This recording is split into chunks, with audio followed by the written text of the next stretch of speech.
ప్రజల నమ్మకంతో అప్పగించిన బాధ్యతలను పూర్తి పారదర్శకతతో నిర్వహించాలని, ప్రజల ఆకాంక్షలకు అనుగుణంగా అభివృద్ధి సంక్షేమ పథకాలు చేపడుతూ ఇస్నాపూర్ మున్సిపాలిటీని అన్ని రంగాల్లో రాష్ట్రంలోనే ఆదర్శంగా తీర్చిదిద్దాలని పటాన్చెరు ఎమ్మెల్యే గూడెం మహిపాల్రెడ్డి పాలకవర్గానికి సూచించారు. ఇస్నాపూర్ మున్సిపల్ పరిధిలోని రుద్రారం వార్డు కార్యాలయంలో ఏర్పాటు చేసిన కోఆప్షన్ సభ్యుల ఎన్నిక కార్యక్రమానికి హాజరై ఓటు హక్కును వినియోగించుకున్నారు. బీఆర్ఎస్ తరఫున ప్రతిపాదించిన విష్ణువర్ధన్ రెడ్డి, బండా సోనియా, నిజాముద్దీన్ బాబా, ఆసియా బేగంలో పూర్తి మెజార్టీతో కోఆప్షన్ సభ్యులుగా ఎంపికయ్యారు.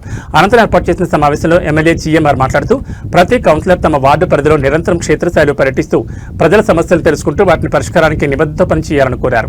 ఇప్పటికే 15 కోట్ల రూపాయల అభివృద్ధి పనులకు సంబంధించిన టెండర్లు పూర్తయ్యాయని, అతి త్వరలో వీటికి శంకుస్థాపన చేయబోతున్నట్టు తెలిపారు. అధికార ప్రతిపక్షం తేడా లేకుండా ప్రతి వార్డుకి సమస్థాయిలో నిధులు కేటాయింపులు చేయాలని పాలకవర్గానికి సూచించారు. ప్రతి అర్హుడికి సంక్షేమ పథకాలు అందిస్తూ పారదర్శక పరిపాలన అందించాలని సూచించారు. నూతన కోఆప్షన్ సభ్యులకు శుభాకాంక్షలు తెలిపారు. ఈ కార్యక్రమంలో municipal chairperson Sumalatha, commissioner Venkatakishan, senior నాయకులు గడిల శ్రీకాంత్ గౌడ్, కౌన్సిలర్లు మమత, వెంకటేష్, ఆంజనేయులు, రాహుల్ రెడ్డి, ఈశ్వరమ్మ, కిషోర్ రెడ్డి, మంజుల, సంధ్య, నరేందర్ రెడ్డి, పాండు, లత, రాజు, స్థానిక నాయకులు పాల్గొన్నారు.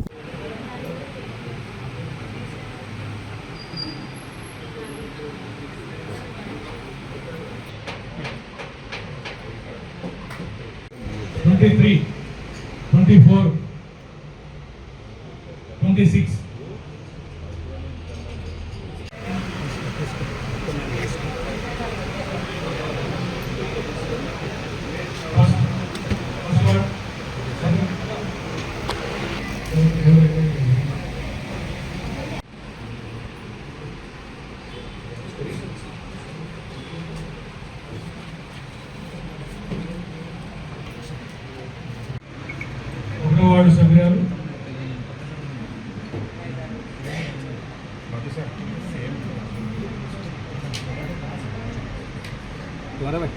సెవెంత్ వార్డ్ 25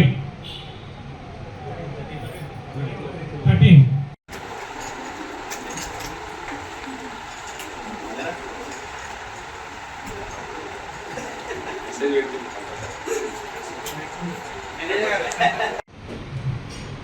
22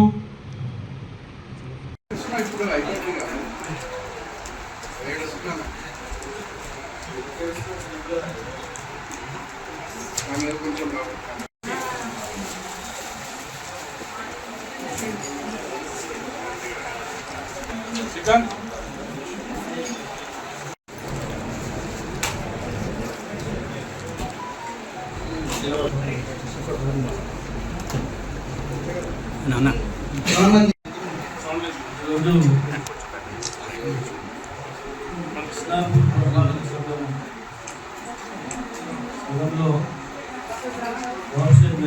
ఎలక్షన్స్ ప్రశాంత వాతావరణంలో జరిగినందుకు కౌన్సిలర్ అందరికీ పేరు పేరున ధన్యవాదాలు. టీఆర్ఎస్, కాంగ్రెస్ వాళ్ళకి అందరికీ ప్రత్యేకంగా ధన్యవాదాలు తెలియజేస్తారు. అలాగే నూతనంగా ఎన్నుకోబడ్డ కౌన్సిలర్ మెంబర్ మహిళా సోదరులకు అందరికీ పురుషులకి అందరికీ పేరు పేరున ధన్యవాదాలు, పత్రికా సోదరులకు ధన్యవాదాలు. మీరందరూ కౌన్సిలర్ మెంబర్లు కానీ కానీ బాగా కౌన్సిలర్తో కలిసి ఈ ఇస్నాపూర్ మున్సిపాలిటీ నూతనంగా ఏర్పడ్డ ఇస్నాపూర్ మున్సిపాలిటీని ఇక్కడికి సమస్యలను ప్రజల ద్వారా సేకరించి ప్రజలకు జవాబుదారీ తెలియాలని చెప్పి నేను కోరుతాను. ఎందుకంటే ఎంతో నమ్మకము మనకు గెలిపించారు. అలాగే వారి నమ్మకాలు ఎక్కడ వమ్ము చేయకుండా మీరందరూ ఈ మున్సిపల్ ఇస్నాపూర్ మున్సిపల్ అధికార యంత్రాంగం మీరు పక్క అధికార యంత్రాంగం ఒక పక్క కలిసిమెలిసి మంచి సోదర భావంతో అన్ని ఎలక్షన్ అయిపోయింది, పార్టీలను నడుచుకోవాలి. అందరినీ కలుపుకొని అందరినీ గౌరవిస్తూ ప్రజలకు జవాబుదారీగా పనిచేయాలని చెప్పి అందరితో కోరుకుంటూ ఈరోజు జరిగిన ఎన్నికల సందర్భంగా టీఆర్ఎస్ వారికి, కాంగ్రెస్ వారికి నూతనంగా ఎన్నుకోబడ్డ కోఆప్షన్ మెంబర్స్ అందరికీ, పత్రికా సోదరులకు, అధికార యంత్రాంగానికి నేను శిరస్సు వంచి నమస్కరించుకుంటూ ధన్యవాదాలు తెలుసుకున్నాను. Thank you.